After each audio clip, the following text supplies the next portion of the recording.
ਹਫ਼ਤੇ ਭਰ ਦੀਆਂ ਇਮੀਗ੍ਰੇਸ਼ਨ ਦੇ ਨਾਲ ਜੁੜੀਆਂ ਹੋਈਆਂ ਖਬਰਾਂ ਲੈ ਕੇ ਮੈਂ ਵਰੁਣ ਕੌਰ ਮਾਨ ਹਾਜ਼ਰ। ਸਤਿ ਸ੍ਰੀ ਅਕਾਲ। ਤੁਸੀਂ ਦੇਖ ਰਹੇ ਹੋ ਪੰਜਾਬ ਮੇਲ USA TV।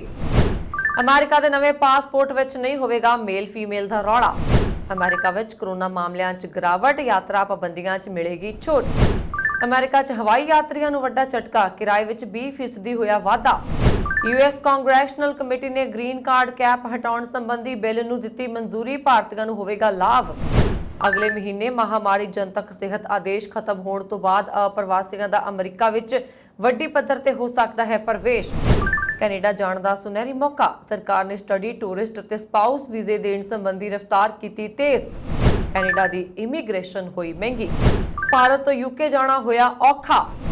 ਇਟਲੀ ਪ੍ਰਵਾਸੀ ਮਜ਼ਦੂਰਾਂ ਦੇ ਹੱਕਾਂ ਅਤੇ ਅਧਿਕਾਰਾਂ ਲਈ ਵਿਸ਼ਾਲ ਮੁਜ਼ਾਹਰਾ 21 ਅਪ੍ਰੈਲ ਨੂੰ।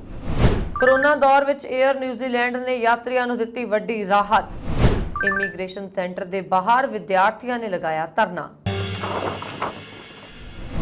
ਤੁਸੀਂ ਦੇਖ ਰਹੇ ਹੋ ਵੀਕਲੀ ਇਮੀਗ੍ਰੇਸ਼ਨ ਅਪਡੇਟ। ਅਮਰੀਕਾ ਵਿੱਚ ਨਵੇਂ ਬਣਨ ਵਾਲੇ ਪਾਸਪੋਰਟ ਮੇਲ ਫੀਮੇਲ ਦੇ ਝੰਜਟ ਤੋਂ ਮੁਕਤ ਹੋਣਗੇ ਤੇ ਇਹਨਾਂ ਵਿੱਚ ਲਿੰਗ ਦੀ ਪਛਾਣ ਵਾਲੀ ਜਗ੍ਹਾ ਤੇ X ਲਿਖਿਆ ਹੋਏਗਾ। 11 ਅਪ੍ਰੈਲ ਤੋਂ ਸ਼ੁਰੂ ਹੋਈ ਪ੍ਰਕਿਰਿਆ ਤਹਿਤ ਅਮਰੀਕੀ ਨਾਗਰਿਕ ਆਪਣੀ ਮਰਜ਼ੀ ਮੁਤਾਬਕ ਇਹ ਸਹੂਲਤ ਲੈ ਸਕਦੇ ਨੇ। ਵਿਦੇਸ਼ ਵਿਭਾਗ ਨੇ ਪਿਛਲੇ ਸਾਲ ਕੋਲੋਰਾਡੋ ਦੇ ਇੱਕ ਟਰਾਂਸਜੈਂਡਰ ਵੱਲੋਂ ਦਾਇਰ ਮੁਕੱਦਮੇ ਮਗਰੋਂ ਬਗੈਰ ਲਿੰਗ ਦੀ ਪਛਾਣ ਵਾਲੇ ਪਾਸਪੋਰਟ ਬਣਾਉਣ ਦਾ ਐਲਾਨ ਕੀਤਾ ਸੀ ਅਤੇ ਇਹ ਤਬਦੀਲੀ ਇਸ ਹਫ਼ਤੇ ਸੋਮਵਾਰ ਤੋਂ ਲਾਗੂ ਹੋ ਗਈ। ਹੁਣ ਅਮਰੀਕੀ ਨਾਗਰਿਕ ਚਾਹਣ ਤਾਂ ਆਪਣੇ ਪਾਸਪੋਰਟ ਤੇ ਮੇਲ ਜਾਂ ਫੀਮੇਲ ਲਿਖਵਾ ਸਕਦੇ ਨੇ, ਜੇ ਨਾ ਚਾਹਣ ਤਾਂ ਮੇਲ ਫੀਮੇਲ ਵਾਲੀ ਜਗ੍ਹਾ ਤੇ X ਲਿਖਿਆ ਹੋਵੇਗਾ।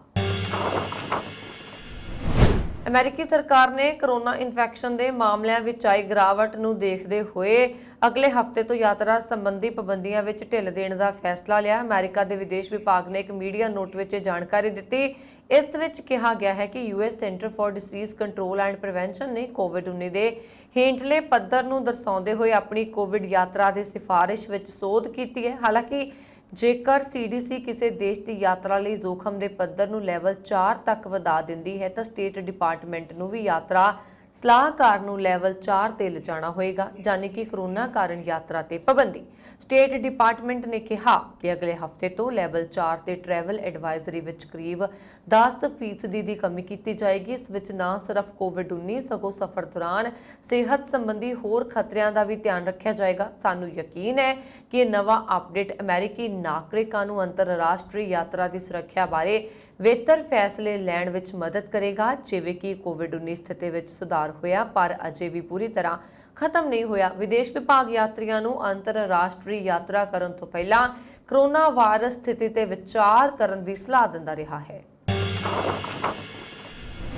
ਅਮਰੀਕਾ ਵਿੱਚ ਹਵਾਈ ਕਿਰਾਇਆ ਵਧ ਰਿਹਾ ਹੈ, ਜਿਸ ਨਾਲ ਲੋਕ ਪਰੇਸ਼ਾਨ ਨੇ। ਹਵਾਈ ਕਿਰਾਏ ਵਿੱਚ ਵਾਧਾ ਇਸ ਲਈ ਹੋਇਆ ਹੈ ਕਿਉਂਕਿ ਈਂਧਨ ਦੀਆਂ ਉੱਚੀਆਂ ਕੀਮਤਾਂ ਅਤੇ ਜ਼ਿਆਦਾ ਯਾਤਰਾ ਦੀ ਮੰਗ ਉਡਾਣਾਂ ਦੀ ਲਾਗਤ ਨੂੰ ਵਧਾਉਂਦੀ ਹੈ। ਮੰਗਲਵਾਰ ਨੂੰ ਪ੍ਰਕਾਸ਼ਿਤ ਕੀਤੇ ਗਏ ਅਡੋਬ ਡਿਜੀਟਲ ਇਕਨੋਮੀ ਇੰਡੈਕਸ ਦੇ ਅੰਕੜਿਆਂ ਮੁਤਾਬਕ ਖਪਤਕਾਰਾਂ ਨੇ ਪਿਛਲੇ ਮਹੀਨੇ ਘਰੇਲੂ US ਏਅਰਲਾਈਨਾਂ ਦੀਆਂ ਟਿਕਟਾਂ ਤੇ $8.8 ਬਿਲੀਅਨ ਖਰਚ ਕੀਤੇ, ਜੋ ਕੋਵਿਡ ਮਹਾਮਾਰੀ ਤੋਂ ਪਹਿਲਾਂ ਮਾਰਚ 2019 ਦੀ ਤੁਲਨਾ ਵਿੱਚ 28% ਵੱਧ ਹੈ, ਜਦਕਿ ਕਿਰਾਏ ਵਿੱਚ 20% ਦਾ ਵਾਧਾ ਹੋਇਆ। ਬੁਕਿੰਗ ਸਿਰਫ 12% ਵਧੀ ਹੈ। ਵੱਧ ਕਿਰਾਏ ਮਹਿੰਗਾਈ ਦੀਆਂ ਤਾਜ਼ਾ ਉਦਾਹਰਨਾਂ ਵਿੱਚੋਂ ਇੱਕ ਹੈ, ਜੋ ਗੈਸ ਸਟੇਸ਼ਨਾਂ, ਸੁਪਰਮਾਰਕੀਟਾਂ ਅਤੇ ਹਾਊਸਿੰਗ ਮਾਰਕੀਟ ਵਿੱਚ ਖਪਤਕਾਰਾਂ ਨੂੰ ਮਾਰ ਦੇ ਰਹੀ ਹੈ। ਏਅਰਲਾਈਨਾਂ ਦੇ ਅਧਿਕਾਰੀਆਂ ਨੂੰ ਭਰੋਸਾ ਹੈ ਕਿ ਉਹ ਯਾਤਰੀਆਂ ਨੂੰ ਜੈਟ ਈਂਧਨ ਵਿੱਚ ਭਾਰੀ ਵਾਧੇ ਦੇ ਨਾਲ ਪਾਸ ਕਰ ਸਕਦੇ ਨੇ, ਜੋ ਹੁਣ ਤੱਕ 2 ਸਾਲ ਦੀ ਕੋਵਿਡ ਤਾਲਾਬੰਦੀ ਦੇ ਬਾਅਦ ਯਾਤਰਾ ਲਈ ਵਧੇਰੇ ਖਰਚ ਕਰਨ ਲਈ ਤਿਆਰ ਦਿਖਾਈ ਦਿੰਦੇ ਨੇ। ਪਲੈਟਸ ਦੇ ਅਨੁਸਾਰ benchmark US gulf coast jet ਈਂਧਨ ਸੋਮਵਾਰ ਨੂੰ $3,28,027 ਪ੍ਰਤੀ ਗੈਲਨ ਤੇ ਆ ਗਿਆ, ਜੋ 2022 ਦੀ ਸ਼ੁਰੂਆਤ ਵਿੱਚ ਲਗਭਗ 50% ਵੱਧ ਅਤੇ 1 ਸਾਲ ਪਹਿਲਾਂ ਦੁੱਗਣੇ ਤੋਂ ਵੱਧ ਸੀ। ਡੈਲਟਾ ਏਅਰਲਾਈਨਸ ਬੁੱਧਵਾਰ ਨੂੰ ਬਾਜ਼ਾਰ ਖੁੱਲਣ ਤੋਂ ਪਹਿਲਾਂ ਏਅਰਲਾਈਨ ਰਿਪੋਰਟਿੰਗ ਸੀਜ਼ਨ ਦੀ ਸ਼ੁਰੂਆਤ ਕਰੇਗੀ ਤੇ ਕੰਪਨੀ ਦੇ ਅਧਿਕਾਰੀ ਯਾਤਰਾ ਦੀ ਮੰਗ, ਲਾਗਤ ਅਤੇ ਕਿਰਾਏ ਤੇ ਇੱਕ ਨਜ਼ਰੀਆ ਪ੍ਰਦਾਨ ਕਰਨਗੇ। ਜੂਨ ਤੋਂ ਅਗਸਤ ਤੱਕ ਦੀ ਯਾਤਰਾ ਲਈ ਆਨਲਾਈਨ ਖਰਚ 2019 ਦੇ ਮੁਕਾਬਲੇ 8% ਵੱਧ ਹੈ ਅਤੇ ਬੁਕਿੰਗ 3% ਵੱਧ ਹੈ। ਅਡੋਬ ਡੇਟਾ ਦੇ ਅਨੁਸਾਰ ਇਹ ਸਭ ਤੋਂ ਵੱਡੇ 6 US ਏਅਰਲਾਈਨਾਂ ਦੇ ਪਲੇਟਫਾਰਮਾਂ ਤੇ ਬੁਕਿੰਗ ਨੂੰ ਟਰੈਕ ਕਰਦਾ ਹੈ। ਅਮਰੀਕੀ ਕਾਂਗਰਸ ਦੀ ਇੱਕ ਪ੍ਰਮੁੱਖ ਕਮੇਟੀ ਨੇ ਰੋਜ਼ਗਾਰ ਆਧਾਰਿਤ ਪ੍ਰਵਾਸੀ ਵੀਜ਼ਾ ਤੇ ਗ੍ਰੀਨ ਕਾਰਡ ਜਾਰੀ ਕਰਨ ਤੇ ਪ੍ਰਤੀ ਦੇਸ਼ ਕੈਪ ਨੂੰ ਖਤਮ ਕਰਨ ਅਤੇ ਪਰਿਵਾਰ ਆਧਾਰਿਤ ਪ੍ਰਵਾਸੀ ਵੀਜ਼ਾ ਲਈ ਪ੍ਰਤੀ ਦੇਸ਼ ਕੈਪ 7% ਤੋਂ ਵਧਾ ਕੇ 15% ਕਰਨ ਲਈ ਇੱਕ ਕਾਨੂੰਨ ਪਾਸ ਕੀਤਾ। ਗ੍ਰੀਨ ਕਾਰਡ, ਜਿਸ ਨੂੰ ਅਧਿਕਾਰਤ ਤੌਰ ਤੇ ਸਥਾਈ ਨਿਵਾਸੀ ਕਾਰਡ ਵਜੋਂ ਜਾਣਿਆ ਜਾਂਦਾ ਹੈ, ਪ੍ਰਵਾਸੀਆਂ ਨੂੰ ਇਸ ਗੱਲ ਦੇ ਸਬੂਤ ਵਜੋਂ ਜਾਰੀ ਕੀਤਾ ਗਿਆ ਦਸਤਾਵੇਜ਼ ਹੈ ਕਿ ਧਾਰਕ ਨੂੰ ਅਮਰੀਕਾ ਵਿੱਚ ਸਥਾਈ ਤੌਰ ਤੇ ਰਹਿਣ ਦਾ ਵਿਸ਼ੇਸ਼ ਅਧਿਕਾਰ ਦਿੱਤਾ ਗਿਆ ਹੈ। ਇਹ ਵਿਧਾਨਕ ਕਦਮ ਹੈ। ਜੇਕਰ ਇਸ ਦੇ ਅੰਤ ਵਿੱਚ ਕਾਨੂੰਨ ਦੇ ਤੌਰ ਤੇ ਦਸਤਖਤ ਕੀਤੇ ਜਾਣਗੇ ਤਾਂ ਇਸ ਦਾ ਭਾਰਤ ਅਤੇ ਚੀਨ ਦੇ ਪ੍ਰਵਾਸੀਆਂ ਨੂੰ ਬਹੁਤ ਲਾਭ ਹੋਵੇਗਾ।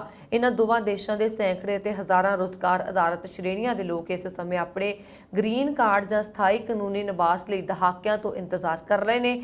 ਘੰਟਿਆਂ ਦੇ ਵਿਚਾਰ ਵਟਾਂਦਰੇ ਤੋਂ ਬਾਅਦ ਬੁੱਧਵਾਰ ਦੇਰ ਰਾਤ ਹਾਊਸ ਜੁਡੀਸ਼ਰੀ ਕਮੇਟੀ ਨੇ HR 3648 ਜਾਂ equal access to green card for legal employments act ਨੂੰ ਪਾਸ ਕਰ ਦਿੱਤਾ ਹੈ। ਬਿੱਲ ਹੁਣ ਚਰਚਾ ਤੇ VOTING ਲਈ ਸਦਨ ਵਿੱਚ ਜਾਏਗਾ। ਕਾਨੂੰਨ ਵਜੋਂ ਰਾਸ਼ਟਰਪਤੀ ਵੱਲੋਂ ਦਸਤਖਤ ਲਈ ਵਾਈਟ ਹਾਊਸ ਵਿੱਚ ਭੇਜਣ ਤੋਂ ਪਹਿਲਾਂ ਇਸ ਨੂੰ ਅਮਰੀਕੀ ਸੈਨੇਟ ਵੱਲੋਂ ਪਾਸ ਕੀਤੇ ਜਾਣ ਦੀ ਲੋੜ ਹੁੰਦੀ ਹੈ।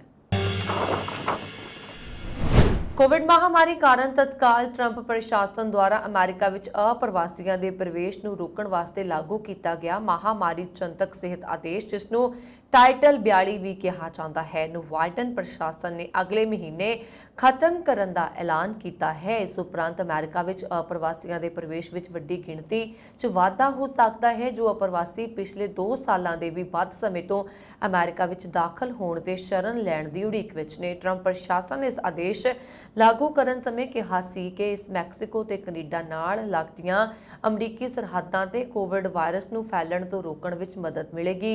ਇਹ ਆਦੇਸ਼ ਬਹੁਤ ਹੀ ਕਾਰਗਰ ਸਾਬਤ ਹੋਇਆ ਤੇ ਅਪ੍ਰਵਾਸੀਆਂ ਦੇ ਅਮਰੀਕਾ ਵਿੱਚ ਪ੍ਰਵੇਸ਼ ਤੇ ਪਾਬੰਦੀ ਲੱਗ ਗਈ ਸੀ। ਹਾਲਾਂਕਿ ਉਸ ਸਮੇਂ ਟਰੰਪ ਪ੍ਰਸ਼ਾਸਨ ਦੇ ਇਸ ਆਦੇਸ਼ ਦੀ ਜਨਤਕ ਸਿਹਤ ਅਧਿਕਾਰੀਆਂ ਨੇ ਆਲੋਚਨਾ ਕਰਦਿਆਂ ਕਿਹਾ ਸੀ ਕਿ ਇਸ ਪਿੱਛੇ ਰਾਜਸੀ ਮਕਸਦ ਕੰਮ ਕਰ ਰਿਹਾ ਹੈ। ਬਾਈਡਨ ਪ੍ਰਸ਼ਾਸਨ ਨੇ ਪਿਛਲੇ ਹਫ਼ਤੇ ਐਲਾਨ ਕੀਤਾ ਹੈ ਕਿ ਆਦੇਸ਼ ਅਗਲੇ ਮਹੀਨੇ 23 ਮਈ ਨੂੰ ਖਤਮ ਕਰ ਦਿੱਤਾ ਜਾਏਗਾ। ਇਸ ਐਲਾਨ ਦਾ ਮਨੁੱਖੀ ਹੱਕਾਂ ਨਾਲ ਸੰਬੰਧਿਤ ਸੰਸਥਾਵਾਂ ਤੇ ਬਹੁਤ ਸਾਰੇ ਡੈਮੋਕ੍ਰੇਟਸ ਨੇ ਸਵਾਗਤ ਕੀਤਾ ਹੈ, ਪਰ ਰਿਪਬਲਿਕਨਾਂ ਤੇ ਕੁਝ ਉਦਾਰ ਡੈਮੋਕ੍ਰੇਟਸ ਨੇ ਆਲੋਚਨਾ ਕੀਤੀ ਹੈ।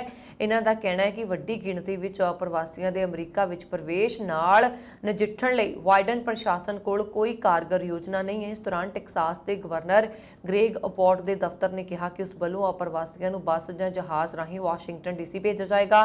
ਗਵਰਨਰ ਨੇ ਕਿਹਾ ਕਿ ਅਪ੍ਰਵਾਸੀਆਂ ਨਾਲ ਨਜਿੱਠਣ ਲਈ ਹੋਰ ਕਈ ਕਦਮਾਂ ਤੋਂ ਇਲਾਵਾ ਇੱਕ ਕਦਮ ਉਹਨਾਂ ਨੂੰ ਰਾਜ ਤੋਂ ਬਾਹਰ ਭੇਜਣਾ ਵੀ ਹੈ। ਅਬੋਟ ਨੇ ਇਸ ਮਕਸਦ ਲਈ ਟੈਕਸਾਸ ਡਿਵੀਜ਼ਨ ਦੀ ਐਮਰਜੈਂਸੀ ਮੈਨੇਜਮੈਂਟ ਨੂੰ ਬੱਸਾਂ ਤੇ ਜਹਾਜ਼ ਤਿਆਰ ਰੱਖਣ ਲਈ ਕਿਹਾ ਹੈ।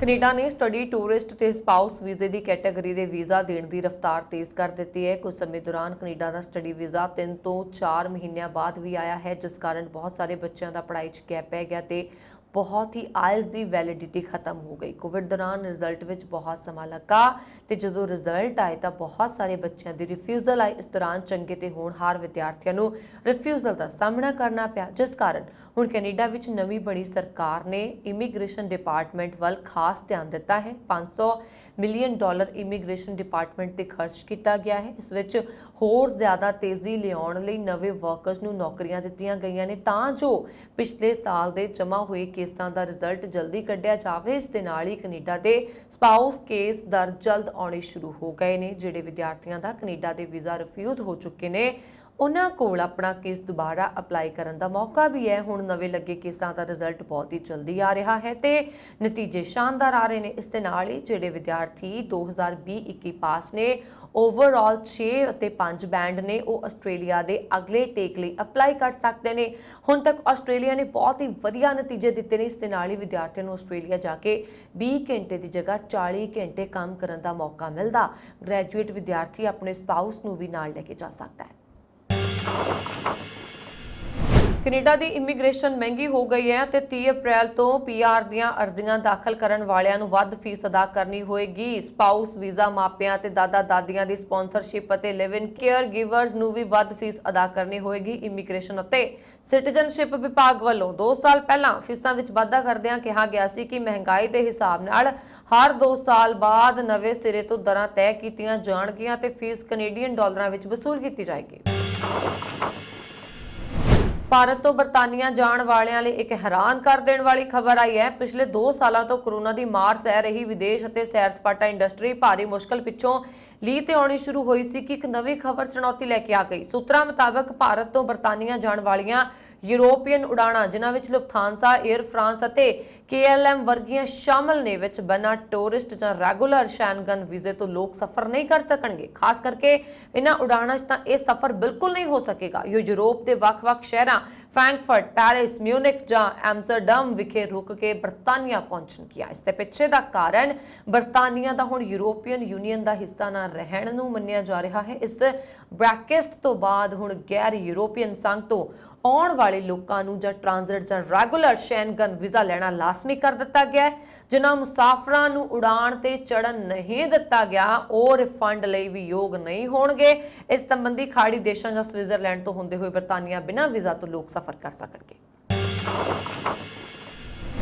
ਇਟਲੀ ਦੇ ਪ੍ਰਵਾਸੀ ਮਜ਼ਦੂਰਾਂ ਦੇ ਹੱਕ ਅਤੇ ਉਹਨਾਂ ਦੇ ਬਣਦੇ ਅਧਿਕਾਰ ਸਰਕਾਰ ਕੋਲੋਂ ਪ੍ਰਾਪਤ ਕਰਨ ਲਈ ਇੰਡੀਅਨ ਕਮਿਊਨਿਟੀ ਇਨ ਲਾਸਿਓ ਵੱਲੋਂ ਭਾਰਤੀ ਅਤੇ ਬੰਗਲਾਦੇਸ਼ੀ ਭਾਈਚਾਰੇ ਦੇ ਸਹਿਯੋਗ ਨਾਲ ਵਿਸ਼ਾਲ ਮੁਜ਼ਾਹਰਾ ਦਿਨ ਵੀਰਵਾਰ 21 ਅਪ੍ਰੈਲ 2022 ਨੂੰ ਬਾਅਦ ਦੁਪਹਿਰ 3:30 ਤੇ ਇਟਲੀ ਦੇ ਸਮੇਂ ਦੇ ਅਨੁਸਾਰ ਸ਼ਹਿਰ ਲਤੀਨਾ ਵਿੱਚ ਕੀਤਾ ਜਾ ਰਿਹਾ ਹੈ, ਜਿਸ ਵਿੱਚ ਸੂਬੇ ਦੇ ਸਮੂਹ ਪ੍ਰਵਾਸੀ ਮਜ਼ਦੂਰਾਂ ਨੂੰ ਸਮੇਤ ਪਰਿਵਾਰ ਸ਼ਮੂਲੀਅਤ ਕਰਨ ਤਾਂ ਜੋ ਸਰਕਾਰ ਕੋਲ ਗੱਲ ਨੂੰ ਸੁਚੱਜੇ ਢੰਗ ਨਾਲ ਰੱਖਿਆ ਜਾ ਸਕੇ। ਇਟਲੀ ਵਿੱਚ ਪ੍ਰਵਾਸੀ ਮਜ਼ਦੂਰਾਂ ਨੂੰ ਜਿੱਥੇ ਸਾਰਾ ਦਿਨ ਹੱਡ-ਭੰਨਵੀਂ ਮਿਹਨਤ ਮੁਸ਼ੱਕਤ ਕਰਕੇ 2 ਵਕਤ ਦੀ ਰੋਟੀ ਨਸੀਬ ਹੁੰਦੀ ਹੈ, ਉੱਥੇ ਆਪਣੇ ਹੱਕਾਂ ਅਤੇ ਅਧਿਕਾਰਾਂ ਨੂੰ ਹਾਸਲ ਕਰਨ ਲਈ ਵੀ ਕਦੇ ਆਪਣੀਆਂ ਨਾਲ ਤੇ ਕਦੇ ਵਿਗਾਨਿਆਂ ਨਾਲ ਸਦਾ ਹੀ ਸੰਘਰਸ਼ ਕਰਨਾ ਪੈ ਰਿਹਾ। ਪ੍ਰਵਾਸੀਆਂ ਦੀ ਇਸ ਲੜਾਈ ਵਿੱਚ ਇਟਲੀ ਭਰ ਦੀਆਂ ਭਰਾਤਰੀ ਜਥੇਬੰਦੀਆਂ ਵੀ ਬੇਸ਼ੱਕ ਹਾਂ ਦਾ ਅਕਸਰ ਨਾਰਾ ਮਾਰਦੀਆਂ ਨੇ, ਪਰ ਇਸ ਦੇ ਬਾਵਜੂਦ ਪ੍ਰਵਾਸੀਆਂ ਨੂੰ ਹੁਣ ਤੱਕ ਇਟਲੀ ਵਿੱਚ ਰੁਤਬਾ ਜਾਂ ਮਾਣ ਸਤਿਕਾਰ ਨਹੀਂ ਮਿਲ ਸਕਿਆ, ਜਿਹੜਾ ਕਿ ਅਮਰੀਕਾ, ਕੈਨੇਡਾ ਜਾਂ ਕਈ ਹੋਰ ਦੇਸ਼ਾਂ ਵਿੱਚ ਮਿਲ ਰਿਹਾ। ਇਟਲੀ ਦੇ ਪ੍ਰਵਾਸੀਆਂ ਨੂੰ ਉਹਨਾਂ ਦੇ ਬਣਦੇ ਹੱਕ ਅਤੇ ਅਧਿਕਾਰ ਦਿਵਾਉਣ ਲਈ ਭਾਰਤੀ ਭਾਈਚਾਰੇ ਦੀ ਸੰਸਥਾ ਨੇ ਸਦਾ ਹੀ ਮੋਹਰਲੀ ਕਤਾਰ ਵਿੱਚ ਖੜਿਆ ਹੈ, ਜਿਸ ਨੂੰ ਮਜ਼ਦੂਰਾਂ ਦੇ ਹੱਕਾਂ ਦੀ ਲੜਾਈ ਲੜਦਿਆਂ 6 ਸਾਲ ਬੀਤ ਚੁੱਕੇ ਨੇ। ਅਫਸੋਸ ਸਰਕਾਰਾਂ ਬਦਲ ਗਈਆਂ, ਬਹੁਤ ਗੱਲਾਂ ਕੀਤੀਆਂ ਗਈਆਂ, ਪਰ ਪ੍ਰਵਾਸੀ ਮਜ਼ਦੂਰਾਂ ਲਈ ਸਥਿਤੀ ਅਸਲ ਵਿੱਚ ਹਮੇਸ਼ਾ ਇੱਕੋ ਜਿਹੀ ਰਹੀ ਹੈ। ਨਿਵਾਸ ਪਰਮਿਟ ਤੋਂ ਬਿਨਾਂ ਉਹ ਆਪਣੀ ਸਥਿਤੀ ਨੂੰ ਠੀਕ ਕਰਨ ਦੇ ਯੋਗ ਨਹੀਂ ਹੋਏ ਨੇ। ਜਿਨ੍ਹਾਂ ਨੇ ਆਪਣੇ ਨਿਵਾਸ ਪਰਮਿਟ ਦਾ ਨਵੀਨੀਕਰਨ ਕਰਨਾ ਹੁੰਦਾ ਹੈ, ਉਹਨਾਂ ਨੂੰ ਅਕਸਰ ਬਹੁਤ ਲੰਬਾ ਸਮਾਂ ਉਡੀਕ ਕਰਨ ਲਈ ਮਜਬੂਰ ਕੀਤਾ ਜਾਂਦਾ ਹੈ, ਜਿਵੇਂ ਕਿ ਬਾਰ-ਬਾਰ ਜ਼ਿਕਰ ਹੋ ਰਿਹਾ। ਕਾਨੂੰਨ ਨੇ ਸਿਰਫ ਏਜੰਟਾਂ ਅਤੇ ਅਮੀਰ ਵਰਗ ਦੇ ਲੋਕਾਂ ਦੇ ਹੀ ਘਰ ਭਰੇ ਨੇ ਅਤੇ ਪ੍ਰਵਾਸੀਆਂ ਦੀਆਂ ਮੁੱਢਲੀਆਂ ਲੋੜਾਂ ਨੂੰ ਨਜ਼ਰਅੰਦਾਜ਼ ਕੀਤਾ ਹੈ। ਇਟਲੀ ਵਿੱਚ ਬਹੁਤ ਸਾਰੇ ਹੱਲੇ ਵੀ ਅਜਿਹੇ ਪ੍ਰਵਾਸੀ ਨੇ ਜੋ ਆਪਣਾ ਘਰ ਚਲਾਉਣ ਲਈ ਦਿਨ ਰਾਤ ਮਿਹਨਤ ਕਰਦੇ ਨੇ, ਪਰ ਆਪਣੀ ਲੁੱਟ ਖਸੁੱਟ ਹੋਣ ਤੋਂ ਬਾਅਦ ਆਪਣੇ ਪੇਪਰ ਖਵਾ ਚੁੱਕੇ ਨੇ।